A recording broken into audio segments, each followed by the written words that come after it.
Você já ouviu dizer que quando você aponta um dedo para o próximo, tem três dedos apontados para você, um para Deus e um para o próximo? Pois é exatamente isso que acontece. E é sobre isso que Jesus nos convida a refletir nessa passagem de hoje, que está no livro de São Lucas, capítulo 6, versículos 27 e 31. O que ele nos pede aqui parece impossível, veja. Mas digo-vos, vós que me ouvis, amais os vossos inimigos e fazer bem o que vos odeia. Parece impossível isso, né? O que a gente não lembra quando a gente está com raiva do próximo é que nós, todas as vezes que nós cometemos um pecado mortal, nós somos inimigos de Deus. E como é que nós vamos pedir justiça para Deus quando que nós mesmos somos injustos diante de Deus? Se Ele fizer justiça com o nosso próximo, Ele vai ter que fazer conosco também. Por isso, essa palavra de hoje é um convite a nós perdoarmos o nosso inimigo, a nós rezarmos pelos nossos inimigos, né? Nós fazermos o bem àqueles que nos perseguem. Veja, mas digo-vos a vós que me ouvis, amai os vossos inimigos e fazei o bem aos que vos odeiam. Abençoai os que vos amaldiçoam, orai pelos que vos caluniam. Ao te ferir uma face, oferece-lhe também a outra. Ao que te tirar o manto, não impeças de levar a túnica. Dá a todo aquele que te pede. E ao que leva o que é teu, não lhes tornes a pedir. O que quereis que vos faça? O que quereis que vos faça os homens? Fazei-o vós a eles. É duro, essa passagem aqui é dura, mas é a realidade. Nós somos criados, segundo Santo Agostinho, e é uma realidade, fomos criados por amor, para amar e para sermos amados. E todas as vezes que a gente guarda mágoa, guarda rancor de alguém, nós mesmos nos prejudicaremos. Essa que é a verdade. Porque o nosso coração não foi feito para guardar mágoa. E essa mágoa, ela vai criando, vai somatizando doença física. O que era emocional e espiritual acaba se tornando uma doença física. Eu já vi muitos milagres na minha vida acontecer.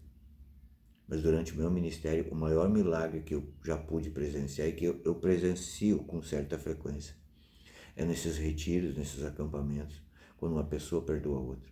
Porque quando uma pessoa perdoa a outra, ela abre as portas para a graça de Deus.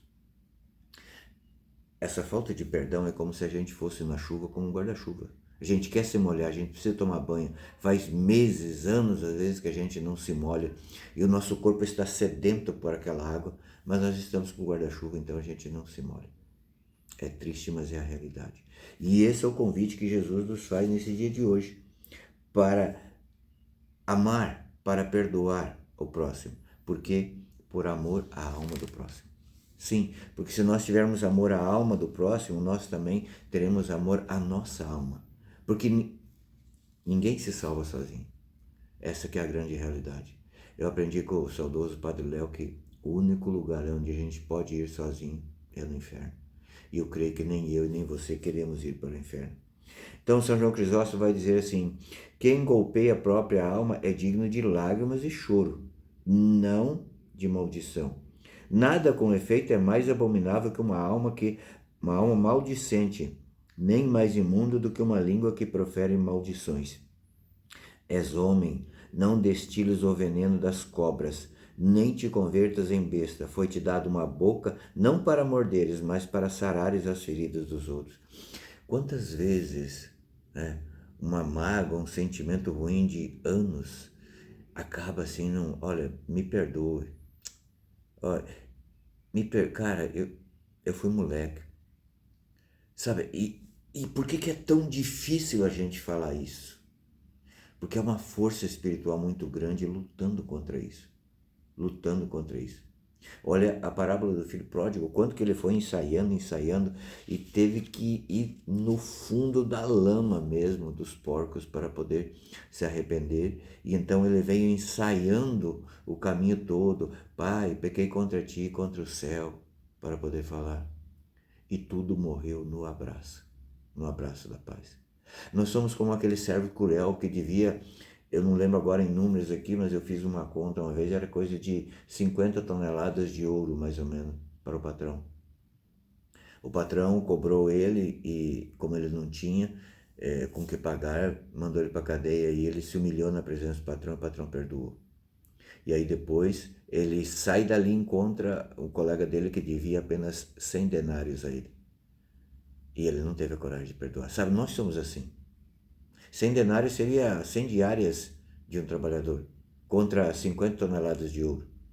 A dívida que nós temos em relação a Deus, ela é eterna, ela é infinita. Nós jamais pagaremos o amor de Deus por nós. Jamais, jamais, jamais. E, no entanto, nós não queremos perdoar o nosso colega porque ele nos deve 100 denários. Esse é o convite de Deus. Não que nós temos que perdoar porque o outro mereça, é diferente. Não importa se ele merece ou não merece. O que importa é que nós temos que perdoar por amor a Deus. Porque nós temos amor pela alma do nosso próximo. Porque se nós não tivermos amor pela alma do nosso próximo, nós não teremos amor pela nossa alma. E nós mesmos nos condenaremos. Nós mesmos nos jogaremos no inferno. Essa é a proposta que Deus nos faz nesse dia de hoje. Parece impossível, mas com a graça de Deus não é impossível, porque Ele nos dá graça e Ele nos ensinou no Calvário como é que se retribui uma maldade. Pense nisso nesse dia de hoje. Deus te abençoe.